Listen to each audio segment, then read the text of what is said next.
habibina Muhammadin wa ala alihi wa sahbihi ajma'in, amma ba'du.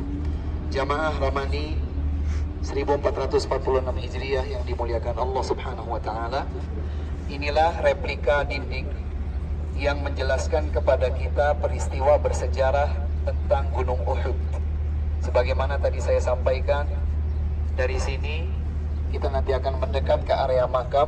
Di sana ada sekitar 70 sahabat Rasulullah sallallahu alaihi wasallam yang meninggal dunia dalam rangka memperjuangkan dakwah Islam bersama Rasulullah sallallahu alaihi wasallam. Karenanya salah satu destinasi city tour di kota Madinah yang berpahala adalah justru datang ke syuhada Uhud untuk berdoa kebaikan bagi mereka.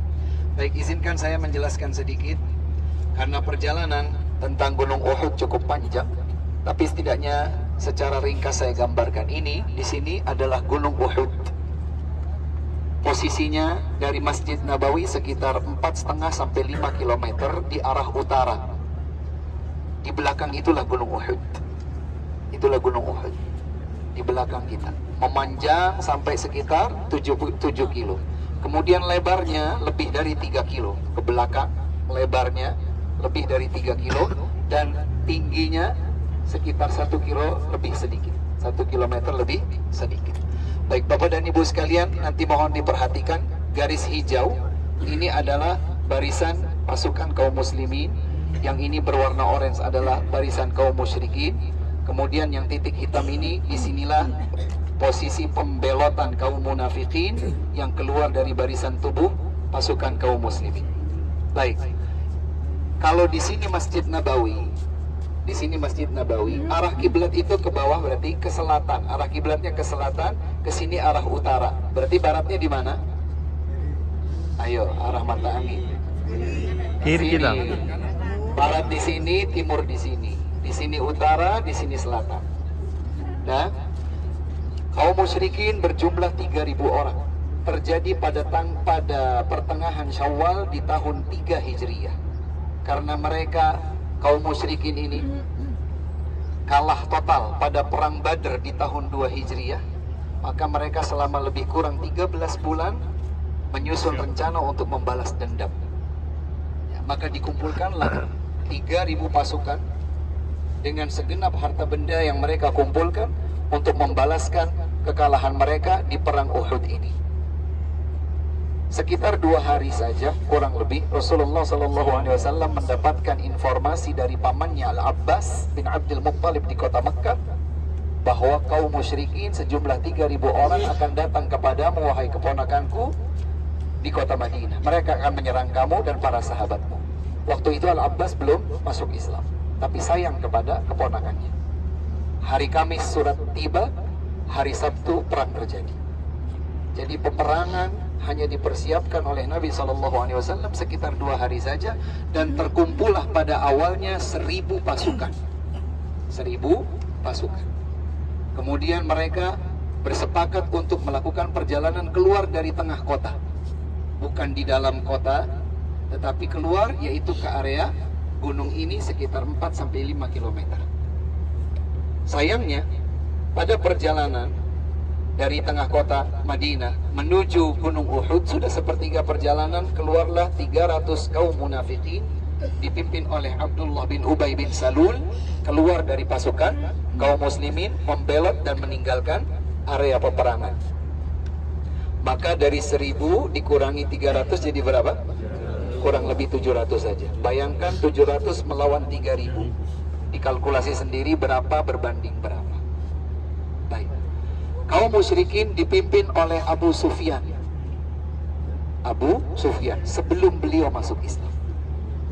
Karena nanti pada akhirnya setelah Fathu Makkah beliau, Abu Sufyan, masuk Islam. Bersama Abu Sufyan ada pasukan berkuda di bagian kanan pasukan kaum musyrikin dipimpin oleh Khalid ibn Walid sebelum masuk Islam. Sebelum masuk Islam. Kemudian di sayap kiri ada Ikrimah bin Abi Jahal juga sebelum beliau masuk Islam. Ayahnya Abu Jahal terbunuh pada perang Badr di tahun 2 Hijriah. Ya. Khalid ibn Walid juga sebelum masuk Islamnya. Maka terkumpul pada pasukan Quraisy ini orang-orang yang jago berperang.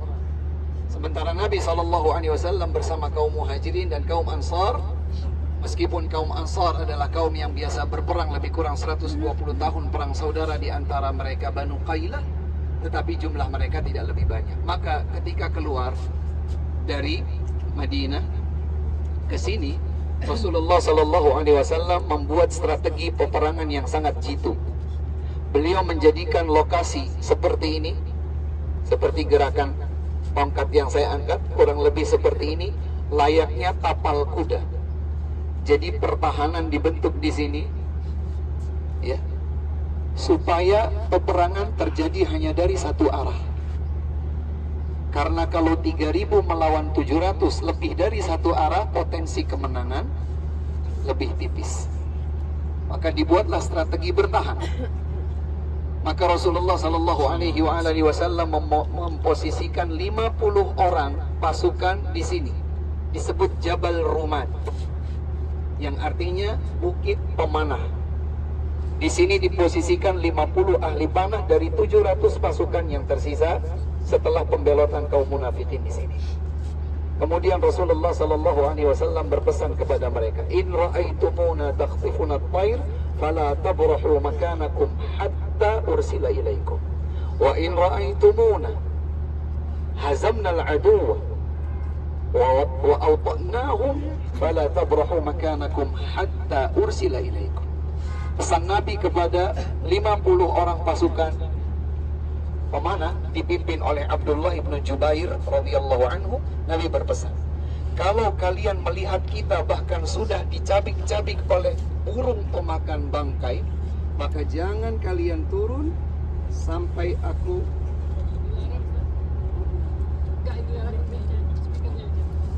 baik. Kalau begitu agak sedikit mendekat. Terima kasih. Kata Nabi SAW,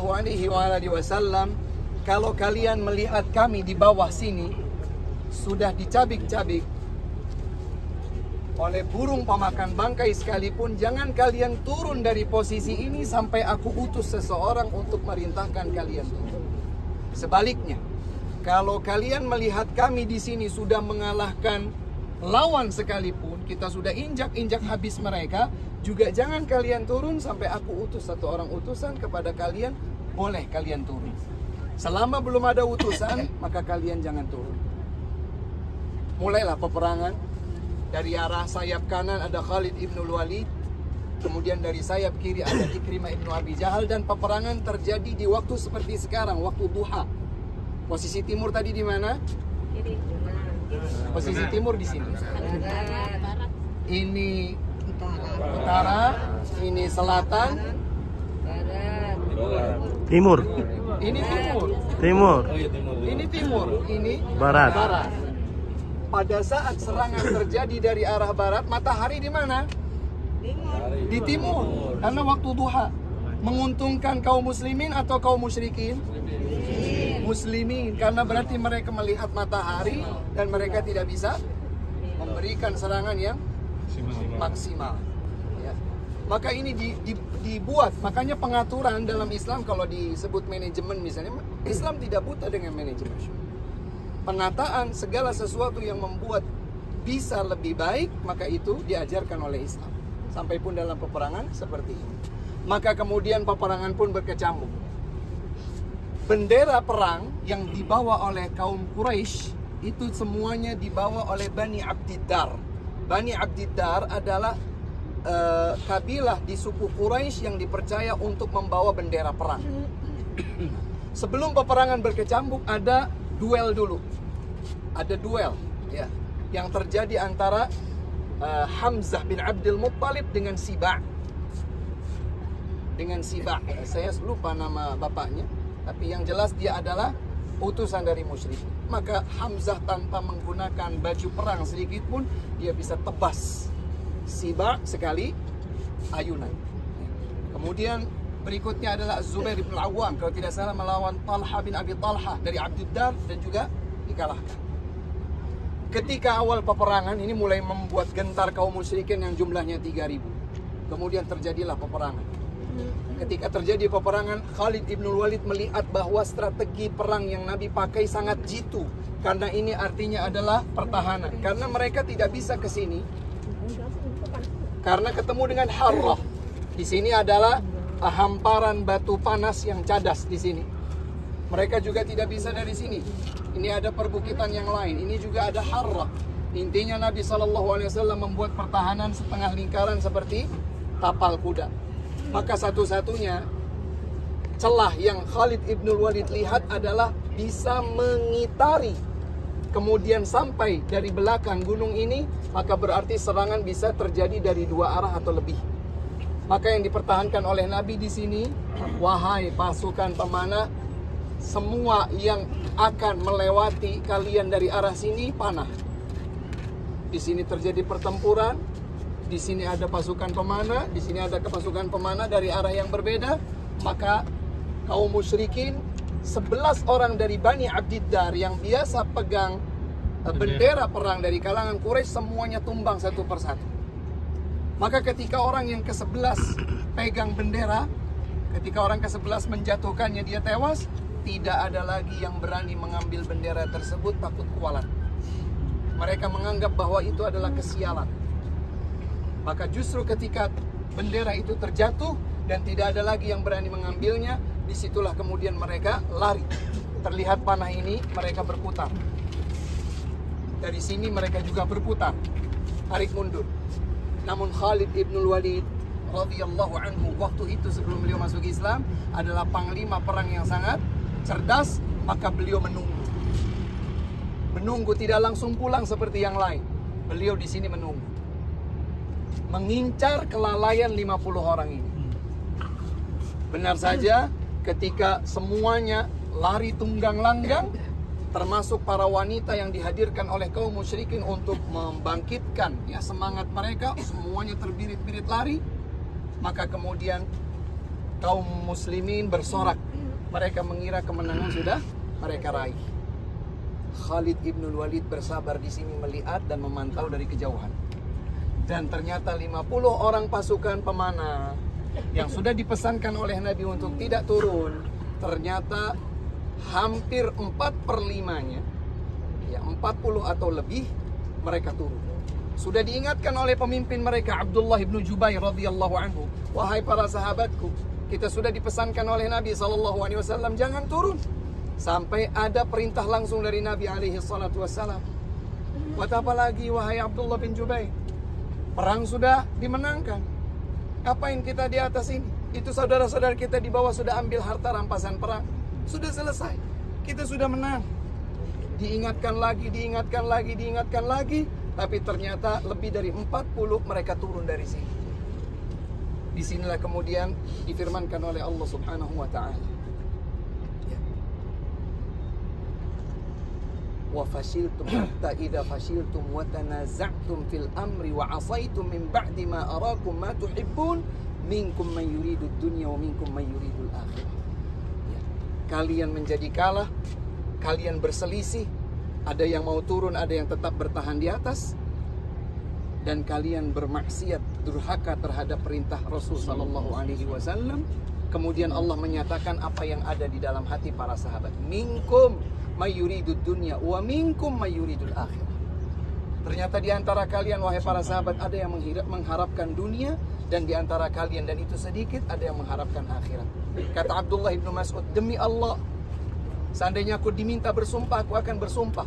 Aku tidak pernah membayangkan ada di antara sahabat Nabi yang cari dunia. Tapi ternyata ada karena Allah mengungkapnya di dalam ayat ini. Pelajaran berharganya, jamaah sekalian, jangan terlalu pede dengan keikhlasan kita. Karena saya udah ikhlas. Niat itu bisa berubah, bisa bergeser. Mungkin di pertengahan atau bahkan mungkin di hampir penghujungnya.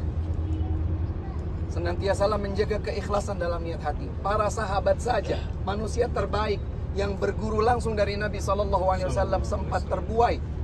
Mereka turun untuk ambil harta rampasan perang, padahal mereka sudah dipesankan oleh Nabi untuk tidak turun. Ustadz, berarti mereka para sahabat melanggar. Mereka bermaksiat. Naam, mereka bermaksiat. Tapi istimewanya para sahabat, Allah Subhanahu wa taala menyatakan walaqad afallahu anhum. Allah sudah maafkan mereka semua itu. Maka tidak boleh kita untuk mencaci maki para sahabat radhiyallahu anhu. Tidak boleh sama sekali kita mencaci maki para sahabat. Bahkan gunung Uhud ini dikaitkan dengan persaksian Nabi. Nabi bersabda, la tasubbu ashabi. Jangan kalian caci maki sahabatku. Fawalladhi nafsi biyadi law anna ahadakum anfaqa mithla Uhudin dhahaban ma balagha mudda ahadihim wala nasifa. Jangan kalian caci maki sahabat. Demi Allah yang jiwaku ada di tangannya. Seandainya kalian berinfak sebesar gunung Uhud berupa emas, maka itu tidak dapat mengalahkan nilai infak para sahabat 2 tangkap tangan mereka atau 1 genggamnya saja. Subhanallah. Sabar ya. Oleh sebab itu, jamaah sekalian yang dimuliakan Allah Subhanahu wa taala, meskipun di dalam ayat disebutkan bahwa para sahabat di sini sempat terbuai dan tergelincir, mereka mengikuti hawa nafsu, tapi mereka sudah diampuni oleh Allah Subhanahu wa taala, maka tidak boleh, sama sekali tidak boleh lisan kita ini terjatuh di dalam ketergelinciran mencaci maki para sahabat radhiyallahu taala anhum. Jadilah sesi kedua peperangan. Setelah sesi pertama menang, kemudian Khalid ibnul Walid melihat hal itu sehingga pasukan berkudanya menguasai Jabal Rumah dan dilakukanlah serangan dari 2 arah, diapit dari arah barat dan dari arah timur. Kemudian pasukan yang tadi sudah kembali, mereka kembali lagi melakukan serangan sehingga Rasulullah sallallahu alaihi wasallam terluka. Rasulullah sallallahu alaihi wasallam terluka. Ya, bahkan berlumuran darah wajah beliau. Pipinya robek karena kemasukan rantai dari baju besi perang. Kemudian gigi beliau tanggal. Maka Rasulullah sallallahu alaihi wasallam sampai mengatakan, "Kaifa yuflihu qaumun syajju nabiyyahum?" Bagaimana bisa beruntung suatu kaum mereka melukai wajah Nabi mereka sendiri? Maka Rasulullah sallallahu alaihi wasallam kemudian ditegur oleh Allah Subhanahu wa taala, "Laisa laka minal amri syai'."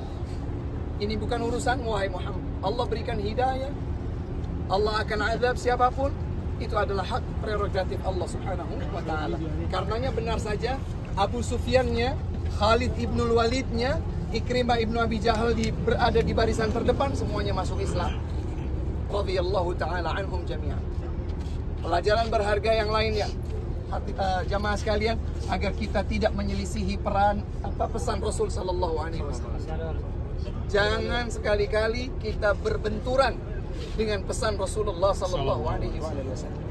Kalau sudah ada teks pesan Nabi, wasiat Nabi sallallahu alaihi wasallam dalam hadis yang sahih, jangan sekali-kali kita menghujatnya apalagi meninggalkannya. Karena itu bisa berakibat fatal. Jangankan kita, para sahabat Nabi yang berguru langsung dari Nabi SAW ditegur langsung spontan saat itu. Tetapi mereka adalah orang-orang yang berjasa memperjuangkan Islam, sehingga ketika Nabi SAW sudah berlumuran darah di wajahnya, beliau masuk ke Syi'ib, beliau masuk ke celah-celah gunung Uhud. Di salah satu celah gunung ini Rasulullah SAW masuk. Kemudian Abu Sufyan mendekat dan berteriak, "Wahai Muhammad, satu sama. Tahun kemarin kita kalah, tahun ini kami menang." Maka Rasulullah SAW mengatakan kepada para sahabatnya, "Jangan teriakkan bahwa aku masih hidup." Karena waktu itu Nabi SAW dinyatakan sudah meninggal dunia. Sehingga sebagian sahabat ada yang akhirnya meninggalkan arena peperangan, ada yang kemudian putus asa duduk di tempatnya dan seterusnya. Tapi Allah Subhanahu wa taala menjadikan peristiwa ini bersejarah. 70 orang sahabat Nabi dimakamkan kurang lebih di makam tersebut, dan mereka berjasa atas panji Islam yang naik dengan perjuangan mereka. Salah satu di antaranya adalah Hamzah bin Abdul Muttalib, paman Nabi sallallahu alaihi wasallam. Inilah singkat peristiwa tentang Gunung Uhud atau peristiwa perang di Gunung Uhud ini.